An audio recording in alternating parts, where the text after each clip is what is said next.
నల్గొండ జిల్లా చండూరు మున్సిపాలిటీలో నేతాజీ సుభాష్ చంద్రబోస్ జయంతి వేడుకలను ఘనంగా నిర్వహించారు. ఈ కార్యక్రమానికి ముఖ్య అతిథిగా గాంధీజీ విద్యా సంస్థల అధినేత కోడి శ్రీనివాసులు హాజరయ్యారు. నేతాజీ చిత్రపటానికి పూలమాలలు వేసి ఘనంగా నివాళులర్పించారు. ఈ కార్యక్రమంలో చంద్రమౌళి, వెంకన్న, శ్రీను, యాదగిరి, నరేష్, వెంకటేశం, అంజయ్య యువకులు పాల్గొన్నారు.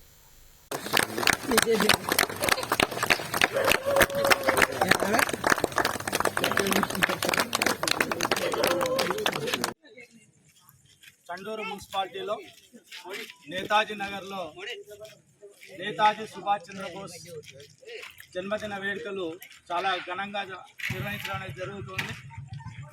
ఈ కార్యక్రమాన్ని నిర్వహించడానికి పూనుకున్నటువంటి నేతాజీ నగర్ యూత్కు ధన్యవాదాలు తెలియజేస్తూ ఈ కార్యక్రమానికి చేసినటువంటి చండూరు మున్సిపాలిటీ నాయకులకు, పెద్దలకు, చిన్నారులందరికీ కూడా నేతాజీ సుభాష్ చంద్రబోసు పుట్టినరోజు శుభాకాంక్షలు తెలియజేస్తున్నాను.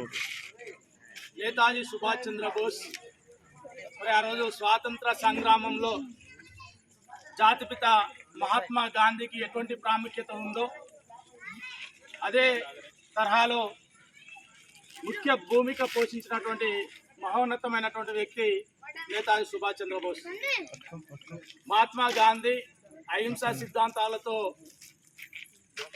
మాత్రమే భారతదేశానికి స్వాతంత్రం తీసుకురావచ్చు. బ్రిటిష్ వారి నుండి మనము అహింసా విధానంలోనే శాంతియుతంగానే స్వాతంత్రం తెద్దామని అంటున్నటువంటి తరుణంలో ఈ నేతాజీ సుభాష్ చంద్రబోస్ మనకు సుమారు 300 సంవత్సరాలు పరిపాలన చేసినటువంటి బ్రిటిష్ వారు భారతదేశాన్ని వదిలి వెళ్ళిపోరు. వాళ్ళని సాయుధ పోరాటాలతో మాత్రమే భారతదేశానికి స్వాతంత్రం వస్తుంది, బ్రిటిష్ వారిని పంపించగలుగుతాం, కానీ ఈ విధంగా శాంతియుతంగా పోరాటం చేస్తే రాదు అని చెప్పేసి 1885లో ఏర్పడిన భారత జాతీయ కాంగ్రెస్లో కూడా 2 సార్లు అధ్యక్ష పదవిని చేపట్టినటువంటి సుభాష్ చంద్రబోస్ కొద్దిగా మహాత్మా గాంధీ మీద వ్యతిరేక భావాలతో ఇది రాదు, శాంతియుతంగా రాదు, మహాత్మా గాంధీ కూడా సహాయ నిరాకరణ ఉద్యమం, ఉప్పు సత్యాగ్రహం, క్విట్ ఇండియా ఉద్యమం, ఈ విధంగా ఉద్యమాలు చేసుకుంటూ పోతూ ఉండు, మరి బ్రిటిష్ వాళ్ళు భయపడతలేదు శాంతియుతంగా చేస్తారని చెప్పేసి ఆయన భారత జాతీయ సైన్యాన్ని తయారు చేసేసి 2వ ప్రపంచ యుద్ధ కాలంలో కూడా మరి నేతాజీ సుభాష్ చంద్రబోసు అటు జపాన్తో, జర్మనీతో ఐక్యంగా ఉంటూ సైన్యాన్ని తయారు చేస్తూ ఒకటే చెప్పాడు, భారతీయులకు, యువతకు చాటి చెప్పాడు, మీరు రక్తాన్ని చిందించండి, నేను భారతదేశాన్ని స్వాతంత్రం తీసుకొని వస్తానని చెప్పేసి యువతను ప్రోత్సహిస్తూ మరి ఒక కీలకమైనటువంటి పాత్రను పోషిస్తూ భారత జాతీయ సైన్యం ద్వారా